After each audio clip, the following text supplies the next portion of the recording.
We're beginning with an unprecedented day in America. In just hours, former President Donald Trump will become the first sitting or former president ever to be arraigned on criminal charges. So let's take a look at what we know right now. Later this afternoon, the former president will make the roughly 4-mile trip from Trump Tower to a lower Manhattan courthouse. During processing, he will not be handcuffed, and it's unclear if a mugshot will be taken. We do know, though, he will be fingerprinted. At that point, we'll get an idea of what those charges are once the indictment is unsealed. After the arraignment, Trump is expected to return to his Mar-a-Lago estate in South Florida and then publicly address the situation later tonight.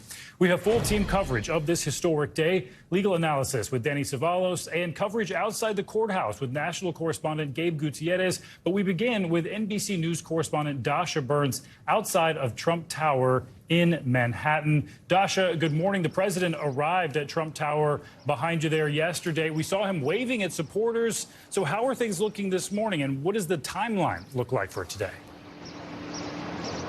Yeah, Stephen, good morning. The former president is inside his Trump Tower residence right now. What we expect this morning is that he's going to depart sometime between 10 a.m.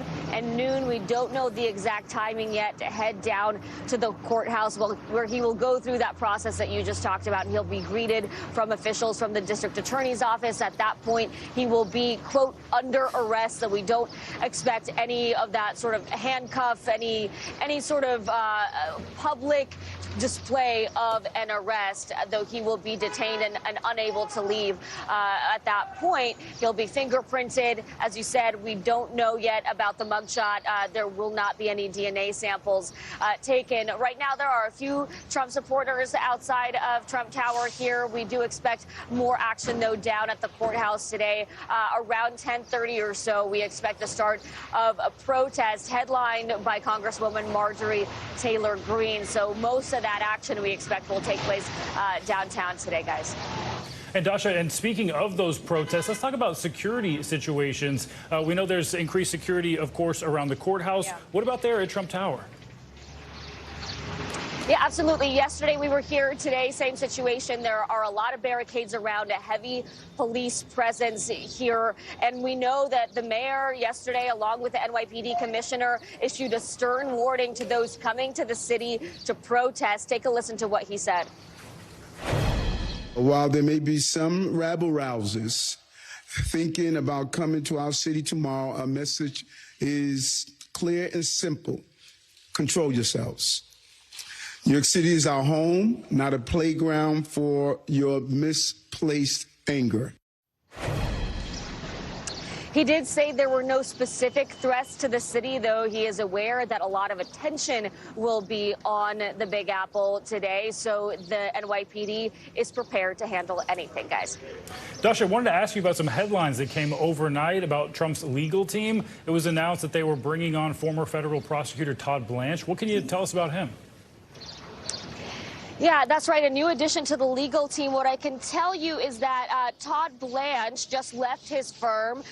The firm has confirmed that, and a biography that has now been removed from the website described him as representing clients who face, quote, grand jury subpoenas, criminal charges, regulatory inquiries, and actions and internal investigations. He spent 9 years as a prosecutor at the U.S. Attorney's Office for the Southern District of New York. A last-minute add to the team on this very important historic day we're facing here, guys.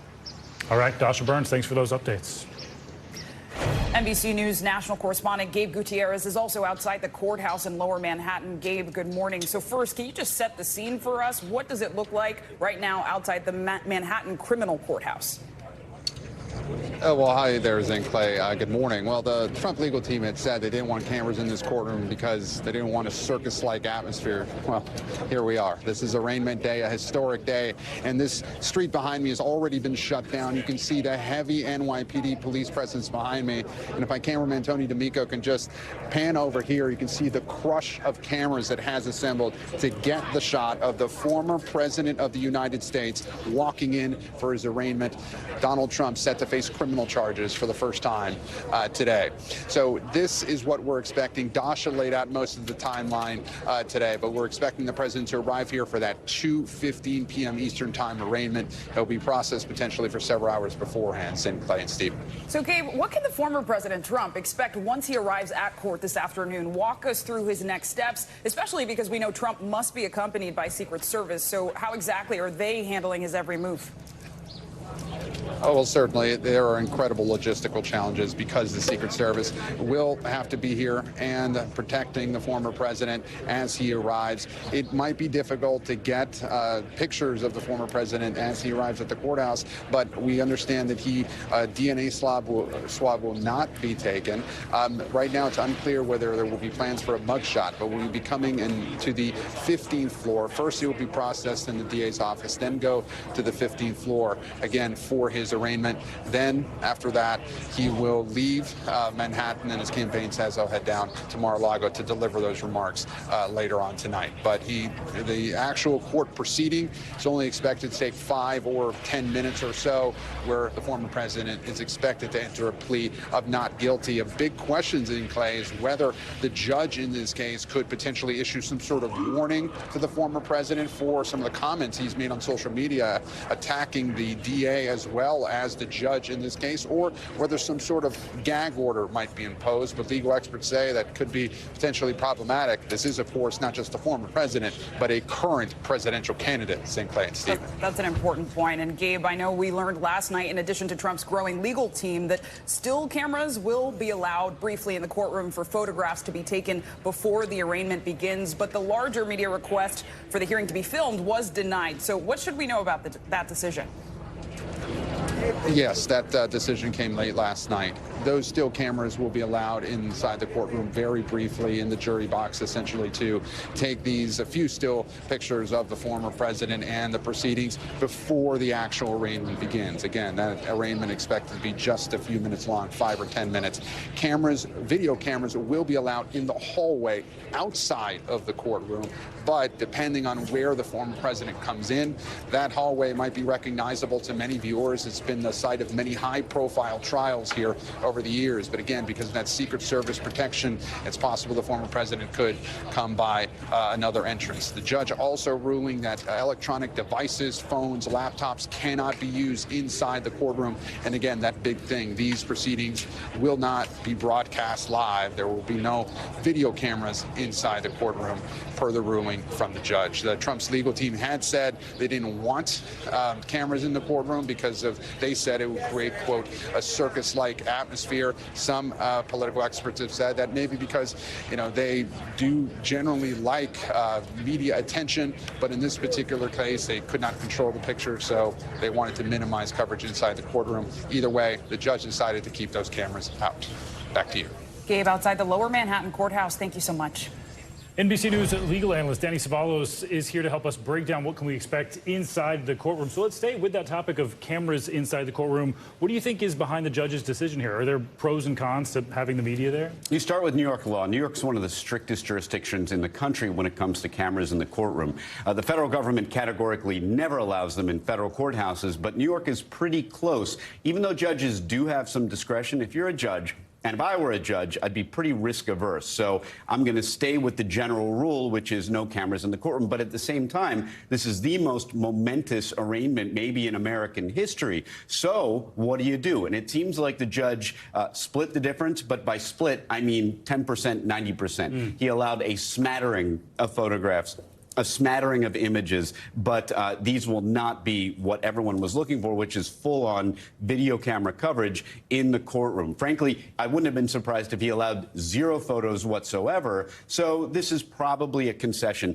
a tiny one, to be sure. And one I'm sure Team Trump is happy about. And we know that once Trump appears in court, this is going to become public record, the indictment. What do you expect once these records are unsealed? We're all looking for the indictment. We're all guessing at what these 30-plus counts reportedly are. It seems like they're going to be related to the Stormy Daniels hush money payments. You might see some Karen McDougal payments there. You might see some New York's version of RICO, corrupt organizations. It seems to me a pretty ripe one because The idea behind RICO is that you take a company, an organization, and you make it the criminal. You route the crime through that organization while keeping the individuals kind of in the clear. So that, to me, seems like it's a viable option, but we're just not hearing the reporting that it's anything but these Stormy Daniels hush money payments. And I'm holding out that there has to be something in addition to those payments, because I've said it plenty of times. I think that's going to be a tough uphill case to prosecute if that's all they have. Yeah, a lot to learn from that indictment. I got two questions for you here. Do you expect to see felonies, or at least a felony, in that indictment?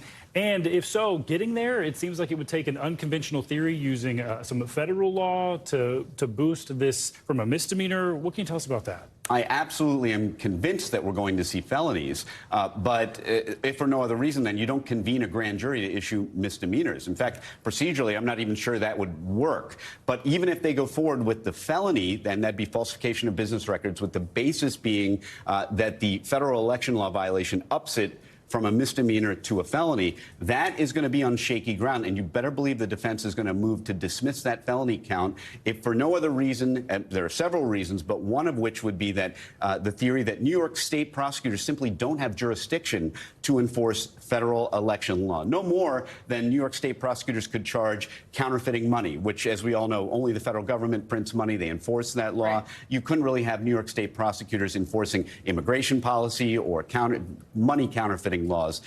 So that's an example of the separation between the state and the federal government. All right. We expect to learn a lot more once we actually get that indictment. Danny Cevallos, thank you. Thank you. NBC News contributor Jonathan Atler joins us now with a closer look at the historic nature of this indictment. Jonathan, good morning. So we are clearly in uncharted territory here. This is the first time a former president has ever faced criminal charges in the United States. And this has happened in other Western democracy. But there's nothing in our Constitution that really addresses how to handle this, right? No, because under our Constitution, we have equal justice under law. And Donald Trump is a private citizen. So it's perfectly appropriate that there would be nothing in our Constitution about the way a former president is treated. He should be treated like anybody else. Our Constitution does have an impeachment provision that relates to crimes that a president may have committed while he's in office. But there's nothing about a president after he leaves office. We just have not, in all of our history, had any former president who faced criminal charges before. So this is in many ways, despite its unprecedented nature, a very ordinary case. You know, you've heard a lot of comment in recent days about how can they prosecute him when he's running for office. We have prosecutors all over the United States who on an almost daily basis prosecute politicians who are running for office, sometimes politicians who've held office in the past, sometimes politicians who are currently in office. So much of this is very routine, despite the unprecedented nature of it being a prosecution of a former president for the first time. And Jonathan, as you mentioned, uncharted territory here. I guess the closest thing possibly is former President Nixon. The indictment drawn up for those obstruction of justice charges never actually happened because he was pardoned before that took place. Is that the closest we have to compare to this? And how does this compare? I think that is the closest. And, you know, former President Ford's decision to pardon Nixon was very controversial at the time, helped contribute to Ford's defeat in the 1976 election. Then in the period after that, liberals and conservatives kind of thought, well, you know, maybe Ford was right to try to heal the country by pardoning Nixon. But I think the kind of conventional view on that has turned around some now, because by doing that, Ford essentially placed Nixon above the law. He failed to have him held accountable for his crimes. And that complicates where we are right now, and has led some people to believe that, you know, there's something improper about holding him, a former president, to the same standard as would apply to anybody else. And it's not improper. It's totally in keeping with our Constitution and with our idea of not having a king in this country, but having equal justice under law. And Jonathan, we just have a few moments here, but what are the potential consequences this indictment could have on future presidencies? So there are some indications that this would, increase the likelihood that local prosecutors would go after future former presidents. And I guess that's possible, but you can't really do that if you don't have any evidence. So the question here would be whether a future former president had, committed what struck prosecutors as a crime. And if they did, they would be subject to this in the same way that Mr. Trump is. But this idea that somehow this is going to open the floodgates to a series of frivolous prosecutions, I don't think holds water, and I don't think we will see that in the years ahead. It's not like going on television, with your charges against somebody. To bring an indictment, you actually have to convince a grand jury. And that's not going to be easy for future prosecutors to do against future former presidents. Yeah, a lot to watch here. Jonathan Atler, thank you so much. All right, to the forecast now. More than 50 million Americans are under severe weather alerts this morning. Joining us now is meteorologist Michelle Grossman with the latest. Good morning, Michelle. Good morning to you both. And we are looking at another dangerous day, potentially weather-wise, because we're looking at the chance for severe storms. A severe weather outbreak is expected later on this afternoon into the evening and even overnight hours. And on the backside of the storm system, really cold air. We're going to see wind chills below zero. And we're also looking at the potential for blizzard conditions in portions of the Dakotas into parts of Minnesota. So millions of us waking up to alerts this morning, walking out the door this morning to 7 million winter weather alerts. That's where you see the white. 26 wind alerts is in the blue, and 5 million flood alerts are in the green there. So this is what radar looks like right now. You can see the blue and the white. That is where the snow is falling. The white is the heavier snow, and we're going to see that increase as we go throughout this Tuesday. Also looking at some rain falling right now in the Great Lakes. We're going to see some rain really increasing as we go throughout the day here. So the severe weather threat, 42 million people at risk, and we're looking at the chance for strong, long-tracking tornadoes, golf ball size hail, larger size hail, so that could cause some damage on its own. Also really gusty winds, intense wind gusts, widespread damage with power lines coming down, trees coming down. And where you see the red, that is a moderate risk. So portions of Iowa into Illinois, also Missouri and Arkansas seeing the likeliest spots for these really strong storms. But where you see the orange and yellow, we could see some strong storms as well. And again, this could happen overnight.